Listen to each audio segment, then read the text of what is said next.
Hello and welcome to this episode of Motor Trend's Head to Head. Today we've got something of a no-brainer comparison for a couple of reasons.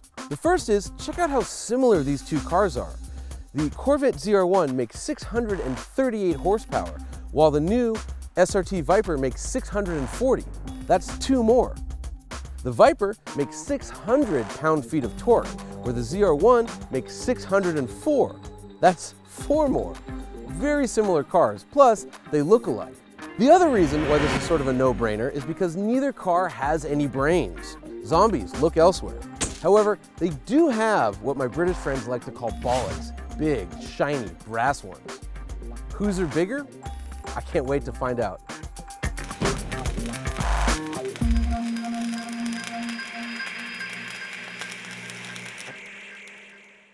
While their outputs are similar, the engines are quite different. The Viper's engine is, well, insane. At 8.4 liters, it's the largest displacement production car motor in the world. Oh, and it has 10 cylinders arranged in a V formation. Peak torque shows up at 5,000 RPM, right after hell is already broken loose. That still works, Bernard. Speaking of hell and loose, the new Viper finally gets traction and stability control, but even with both on, you're still fighting with a venomous, angry snake. The Corvette ZR1 makes do with just 6.2 liters and 8 cylinders, however it does have a big fat supercharger on top of the V. Chevy calls this motor the LS9, and we know that SRT was well aware of its capabilities when they started in on the new Viper. The Corvette also has big, 15.5-inch carbon ceramic brakes up front. The Viper makes do with 14-inch slotted steelies, and as tested, the Viper GTS weighed just 17 pounds more than the Vette. But which car is faster? To the drag strip!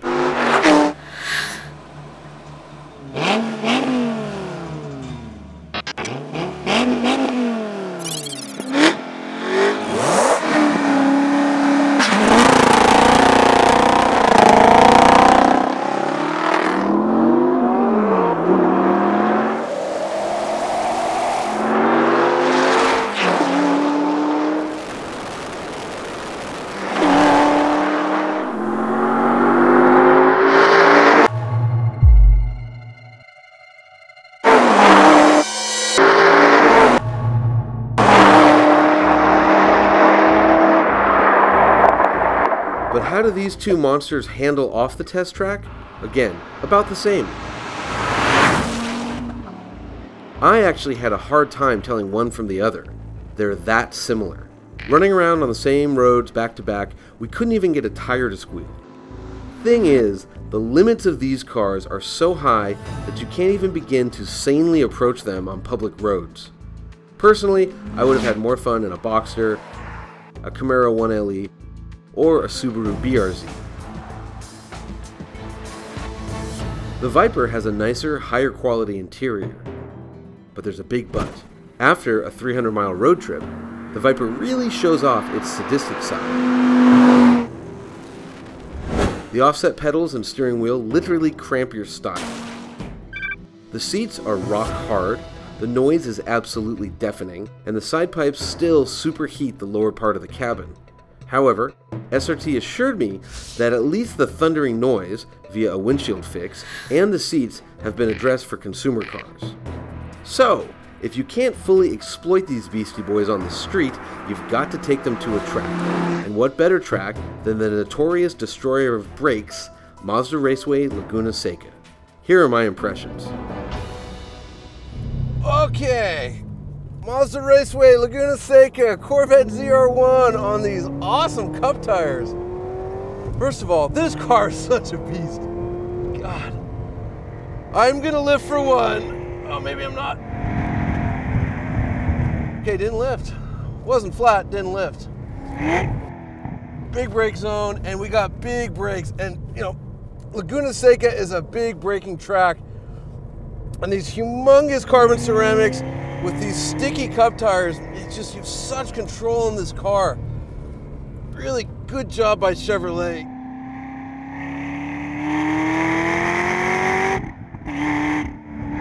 can brake late, and you got it. And the grip is just otherworldly in this thing. So much different than on the street.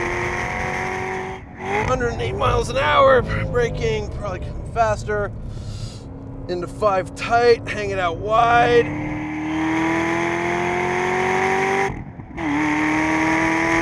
What an amazing car. Lifted too early there, but that's okay. Into 6 on the strips. Hard up the hill. This thing just charges. All right, into the braking zone for the corkscrew. Into the corkscrew. Yo! Jumped a little bit there. I've driven other ZR1s around Laguna Seca, but never with tires like this. Unbelievable. All right, final turn, gonna pit. Wow. What a machine. What a violent, fun, athletic machine. I just hope they build these forever. So much fun. What a car. All right, here we are. SRT Viper GTS going down the front straight at Laguna Seca.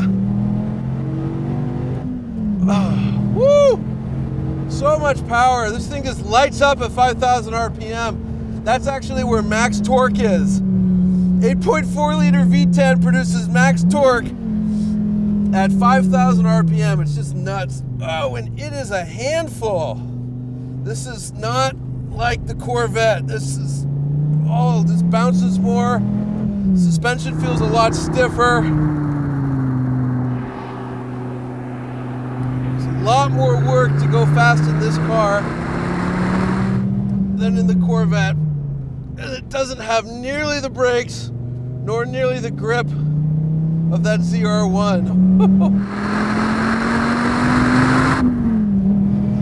What's funny is that when you get near red line, there's a red snake face that lights up.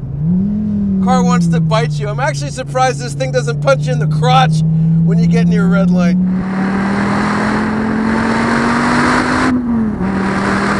It actually feels quicker than the ZR1, just straight line acceleration. Leap for it.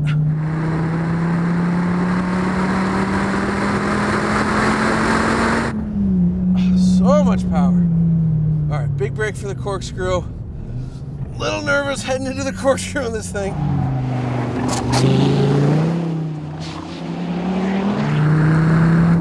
This suspension's really stiff, and I'm not getting the confidence in this car that I had in the ZR1. It just doesn't seem to grip as well quickly, or doesn't seem to grip as well at high speeds as the ZR1, but that's a lot of fun. Oh, it's a lot of work too. What a mean car. What a mean, mean car. It really beats on you. Clearly, I preferred the Corvette, but what would a professional race car driver think? Time to bring in our in-house hot shoe, the great Randy Post. All right, we're in the Corvette ZR1 at Mazda Raceway Laguna Seca. Flying over turn 1. Tremendous power in the ZR1. It's a broader spread of torque than the Viper. It's an easier car to access the power. Turn 2. We've got better balance here, less understeer than the Viper. But you can miss that shift to 3rd gear. It's not as accurate as shifter. Off of turn 3, Corvette puts the power down well. Partially, I think, because it's softer. You can tell it's a more compliant suspension.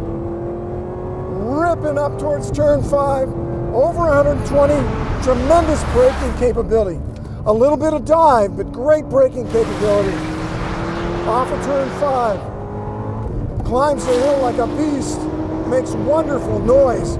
It's loud on track and it's quiet on the street. Good combination in the ZR1. Through turn 6, that compliant suspension does a great job of absorbing the bumps. Into the corkscrew. Again, appreciate the powerful braking. The carbon brakes have a lot of bite. Over the corkscrew, power down in 2nd gear. Corvette is an easier, more manageable car to drive. Down through turn 9. Extremely well balanced, a very slight power oversteer.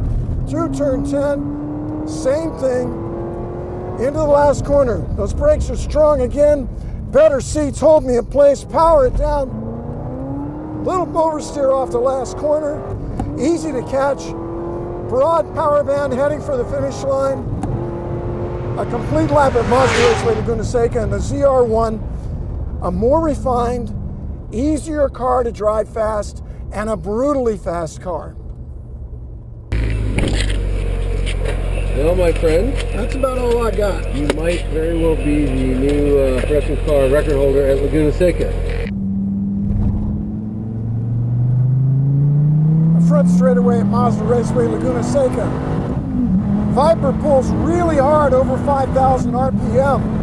Very different from the Corvette in that way. The Vet has more of a broad torque curve.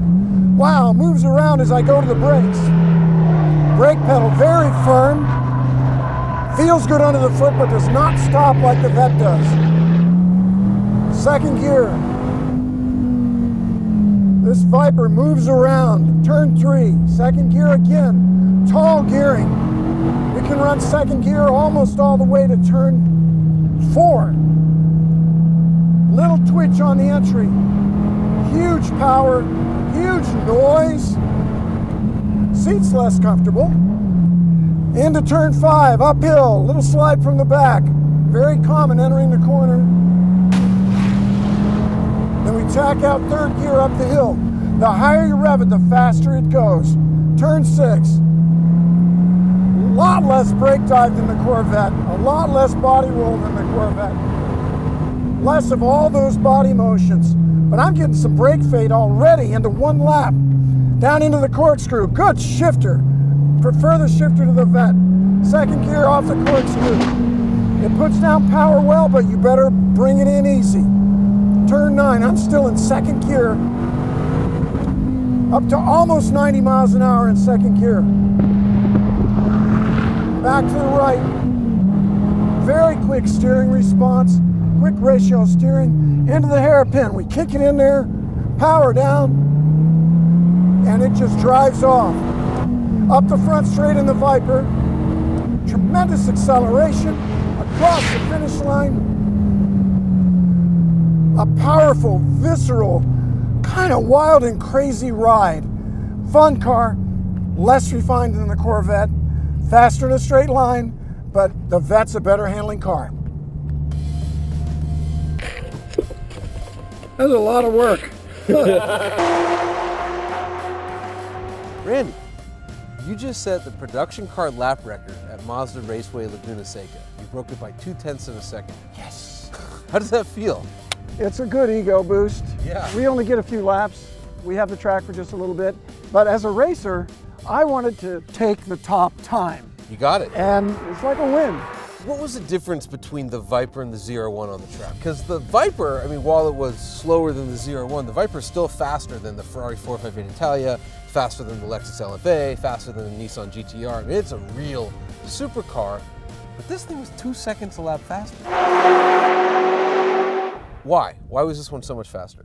I hear you list those foreigners and I think, God bless America. These are American cars. So fast, so much potential speed. But the reason the Corvette ZR1 was quicker, at least in my hands, was that that performance is accessible. I can get to the limit of the car and stay there. And that's what lap time comes down to.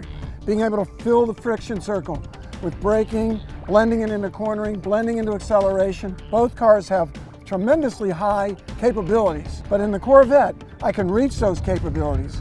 Less fear and more consistency and smoothness. The Viper's a little bit scary. It's a little more brutal. It's a much more difficult car to drive fast, isn't it? It's a sadistic car. And you know, ZR1, again, it's over 2 seconds a lap faster, which is pretty huge. And I think now we can conclude this head-to-head. The winner, Corvette ZR1. Thanks for watching, everybody.